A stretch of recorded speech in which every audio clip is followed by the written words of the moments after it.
देख रहे हैं फ्यूचर भारत न्यूज, सच सबसे आगे। दिल्ली से बड़ी खबर, डिप्टी सीएम मनीष सिसोदिया ने कहा, आप छोड़ने का बनाया दबाव।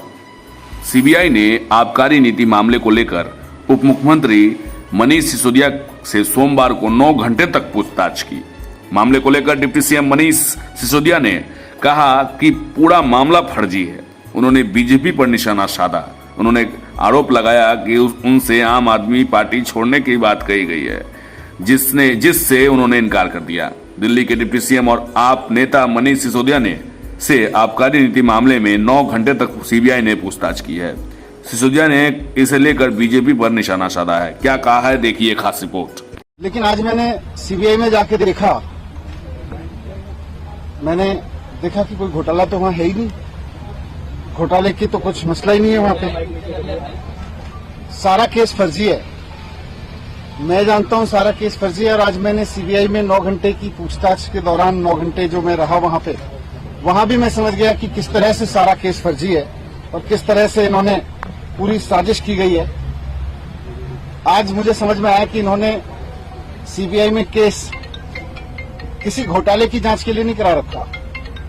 इन्होंने सीबीआई में जो मेरे खिलाफ केस करा रखा है वो दिल्ली में एक्चुअली ऑपरेशन लोटस को कामयाब करने के लिए करा रखा है। ये बात पहले भी मुझे बाहर से समझ में आ रही थी, लेकिन आज अंदर जाके सीबीआई के हेडक्वार्टर में 9 घंटे तक मेरे को और समझ में आई कि किस तरह से भारतीय जनता पार्टी सीबीआई जैसी एजेंसीज को अनकॉन्स्टिट्यूशनल तरीके से, असंवैधानिक तरीके से, गलत तरीके से दबाव बनाने के लिए यूज कर रही है। एक्साइज पे बात हुई, लेकिन मुझे आश्चर्य हुआ कि वहां भी साइड में मुझ पर दबाव बनाया गया कि आप छोड़ दो, आप में क्यों हो। मैंने कहा क्यों? बोले ये केस आपके ऊपर ऐसे चलते रहेंगे, नहीं तो। मैंने कहा इस केस में तो है नहीं, ये तो खत्म हो जाएंगे।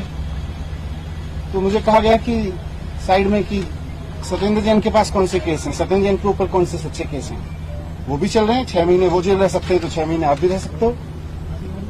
तो मैंने कहा बीजेपी तो बहुत गंदी पार्टी है, मैं उसके लिए आप थोड़ी छोड़ सकता हूं। तो मुझे कहा गया कि नहीं देखो ये केस तो ऐसे चलते रहेंगे, दूसरा फायदा आपको वो लोग मुख्यमंत्री भी बनाएंगे फिर। तो मैंने कहा ये मुख्यमंत्री बनने के लिए थोड़ी आया हूं, मैं तो शिक्षा के लिए आया हूं। राजनीति में हम आना नहीं चाह रहे थे, हम तो शिक्षा के लिए आए हैं, ईमानदारी से काम करने के लिए आए हैं। फिर मैंने साफ साफ बोल दिया कि भैया मुझको तो खुशी मिलती है जब दिल्ली के रिक्शे वाले का बच्चा इंजीनियर बनता है, तो उसमें जो खुशी मिलती है, मुझे सीएम बन के खुशी नहीं मिलती। सीएम बनने के बारे में सोच के खुशी नहीं मिलती। एक दिल्ली की मेड की बच्ची जब डॉक्टर बनती है तो मुझे खुशी मिलती है। मेरा जीवन शिक्षा को समर्पित है। मैं इस तरह के ऑपरेशन लोटस के किसी दबाव में नहीं आने वाला। इनको जो करना है करें। पूरा केस फर्जी है, कहीं दूर से दूर तक कोई सच्चाई नहीं है उसमें।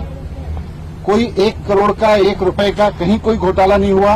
ये बीजेपी वाले कहते रहे और दबाव बनाते रहे 10,000 करोड़ का घोटाला हुआ है, कोई घोटाला नहीं हुआ। आज मुझे वहां से भी समझ में आ गया।